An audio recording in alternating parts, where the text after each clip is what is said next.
Hello, Nigerians. My name is Lolo Neka Chimezi. After MNK sentencing, if you go to social media, you will find out that some of our Yoruba brothers and sisters are the ones mocking the Igbos, laughing at us, mocking Nnamdi Kanu. Some of them are already started their propaganda, calling Nnamdi Kanu a terrorist. It's a shame that we call ourselves Southerners. But some of our Yoruba brothers have singled themselves out and have constantly betrayed the South. Sometimes we come out to say Northern dominance. It's not really dominating us.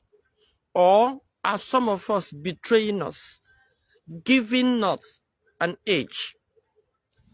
Let us go down memory lane and then look at how much the Igbos have supported our Yoruba brothers and how much our Yoruba brothers have supported us. We will not deny the fact that there were a lot of patriotic Yoruba people who have stood for the truth, but it's not enough. Because, as the saying goes, the majority carries the vote. When the majority of our Yoruba brothers are in the business of betraying, in the business of deceiving, living a double life, you will not blame people when they say Yorubas are not straightforward. So majority of the Yorubas has always enjoyed and supported the tribal, even the killing of the Igbos. And then I now made a survey and realized that the jihad that has been upon us, of course, the Southwest has been conquered by Islam because 75% of Yorubas are Muslims. This fact, they hid it for a very long time for we not to know. But the Muslim dominates them. And these Muslims share the same vision with some of our Hausa brothers who are pushing for the Islamization of Nigeria. And why the North are not really attacking the West like that is because they perceive that they have conquered the West already. I mean, I'm sure if the North will get up to 50% Muslims in the East, we won't have this opera. So their problem with the East is that they don't hate Igbos. Hausas will even prefer to deal with Igbos than the Yorubas, but they are our sin. Please make this go viral. I want our Yoruba brothers to hear this. Our sin is that we are Christian, and by extension, we are infidels. Of course, any opportunity, they should kill an infidel who doesn't believe in Islam. Now, let's go down memory lane and the lies. And our Yoruba brothers have used lies and then propaganda to cover most of the atrocities some of them perpetrate. For instance, Awolowo rebelled against a sitting government and he was sentenced for treason. Thank God, I'm just knowing now that the man that sentenced him is a Yoruba man. Now, why did he sentence? What was the treasonable offense? Because once there is power, they would quickly shift to power. They are the ones that will betray Nigerians. What was Awolowo's offense that a Yoruba man sentenced him to treason? Now, when they celebrate that, after all, it's a Yoruba man that sentenced him, yes. But the sentencing, was it right? Or is it a repetition of what we are seeing today, that when people rise to demand for their fundamental rights, they are labeled treason, and then they will be jailed? I think maybe that is what happened. The fact that a Yoruba man jailed Awolowo, the question we should be asking, is it right? Just like a Yoruba man has also jailed Nnamdi Kanu today. The question is it proper?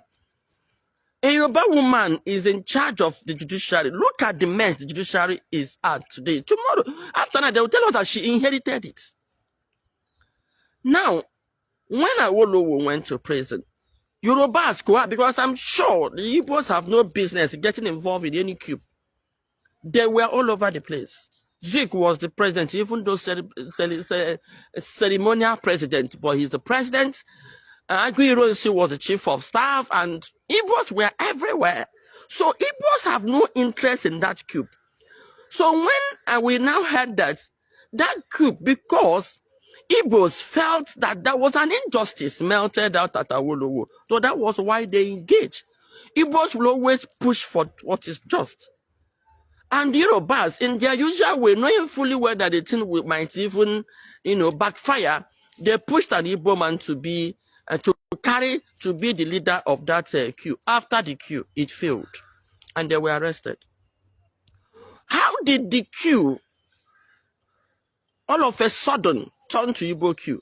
Naturally, because the Yorubas were not killed. How? Are they not Southerners?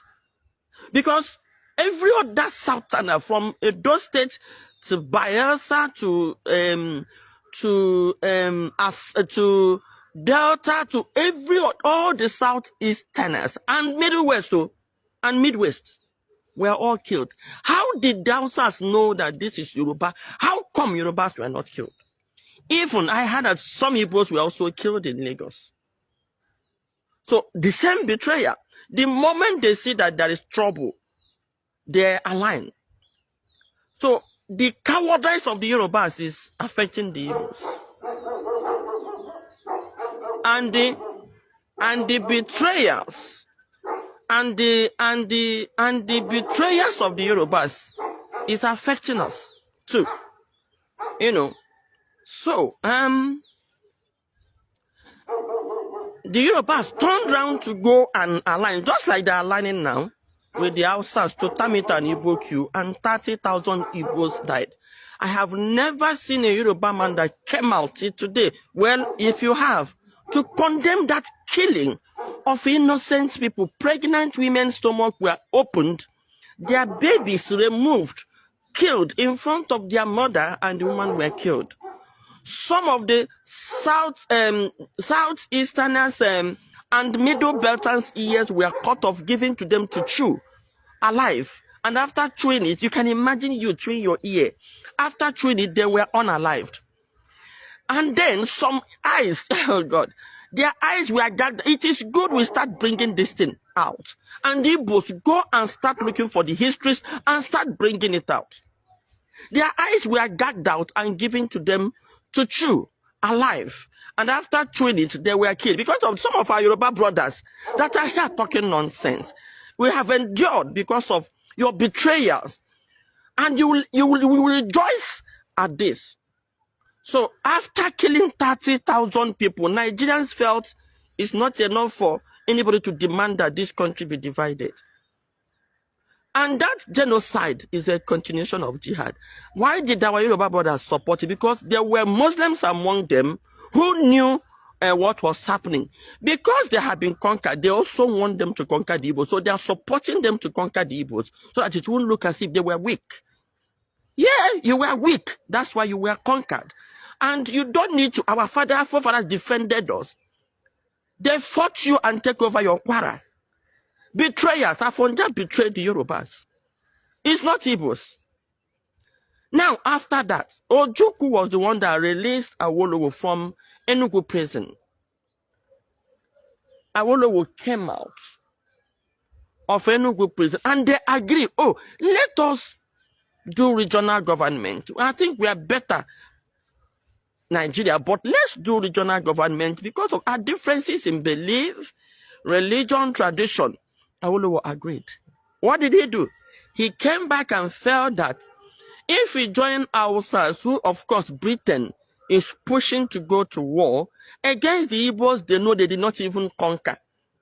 And with Igbos at the helm of affairs, all this undue advantage they are taking against our wealth, they wouldn't. So Britain was actually pushing for that war. And Awolowo now look at, oh, which one will benefit us more? We can go to the war and use our propaganda to confuse Nigeria. And I think that is what they've done over the years. Using their propaganda to cover those atrocities. Awolowo actually betrayed the South, not just the Igbos. The South, because the war was, the South is the deputy of Ojukwu is a Calabar man. The Minister of Information, Okokondem, is a Calabar man. They got involved. It's a war between the Southeasterners and Nigeria. Middle belt, Edo, later, of course. They started dividing. They started dividing the middle belt had to, of course, withdraw to save their head. And when the Asaba people wanted to join there, because in middle belt is a Delta state and Edo state, and some, of course, Warri, Delta and Edo state were the middle belt. So in order to save their head, they forgot that their son is the one that actually led the queue. And then he is an Igbo man. So from Edo down to an Hausa man, if an Hausa man tells you that Cross River man is not an Igbo man, he just wants to divide us. When it comes to the real thing, we are all Igbos. So he went into war because he thought they would finish them up. And that is what Awolowo wanted because of his rift with Zeke. He cannot win Zeke. So he have to, because he said all is fair. So what the life you see the Yorubas living and what they do now is what Awolowo taught them. All is fair. No matter anyhow, lie, kill, destroy, use propaganda and cover it. All is fair. That is his language. And meanwhile, the Yorubas that are accusing the Igbos, some of them that are accusing the Igbos of trying to divide Nigeria, Awolowo never believed in Nigeria. He said Nigeria is a geographical expression. And if you look at Awolowo, every time he will raise his two fingers, that means two countries in one. So Awolowo did not really believe in Nigeria, but he felt the Yorubas can use Nigeria to build their own economy, and that is what our present president is doing now, using Nigeria, taking advantage of what is happening now to build the Southwest. In continuation of what I'm saying, he went into war, and when they saw they're not going to win the war, Awolowo started bringing out ideas, even if it means going rough, even if it means using war crime, which they did. They were bombing churches, they were bombing markets, and that is what they did in the East. Markets were attacked by the military in the East right now, and Kototo is popular. Let the military come and arrest me, come and refute it. Now, he now said all is fair in war. A Yoruba man, and they use hunger. Did Awolowo know that children would be affected? Yes, he knew. But he was so desperate that the shame would be too much for Nigerians to bear that they did not win Biafra. So he went all out. And then after the war, of course, you know the rest of this, he gave us two children. Now, it was forgave, and we picked out the pieces of our lives. Come June 12, 1993, when Moshood Abiola won, it's in history that Humphrey Woods would have collected enough of money. That just like, I don't know what happened, why Justice James Omotosho should give this kind of verdict, but Humphrey Woods would have collected money, but he went ahead and announced the result. Now, it broke my heart when somebody moved that at least Humphrey Woods should be remembered. At least if he had not announced that result, there wouldn't have been Moshood Abiola or June 12th or whatever. Somebody stood up to say that he did not announce the result. That is how far they can go. So how did Abiola now win if Humphrey Woods did not announce? I'm calling out our Yoruba brothers to tell you the things you have done to us, that is not good. Now, after Abiola died, Igbos did not mock you the way you are mocking us now.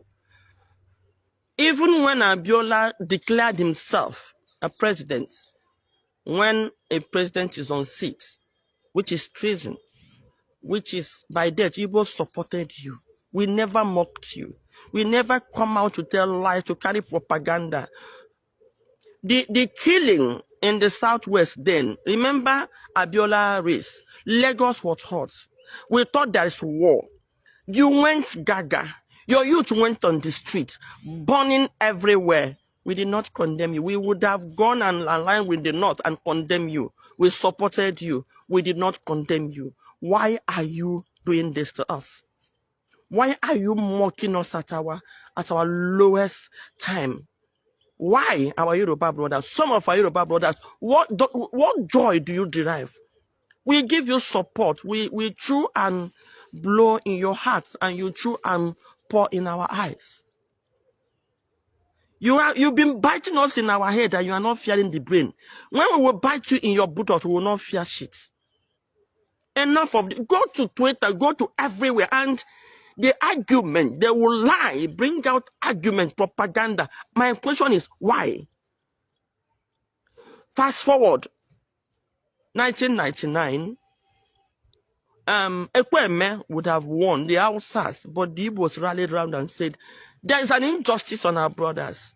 Let us give it to Obasanjo. Today, you are calling us fools. Because if the Hausa and Yorubas were clearly at war, then, but Igbos rallied around and supported you. When it is time to support us, you said it's your town, I'm a local. You betrayed us, you stabbed us. Fast forward. During Obasanjo's tenure, Igbos were everywhere.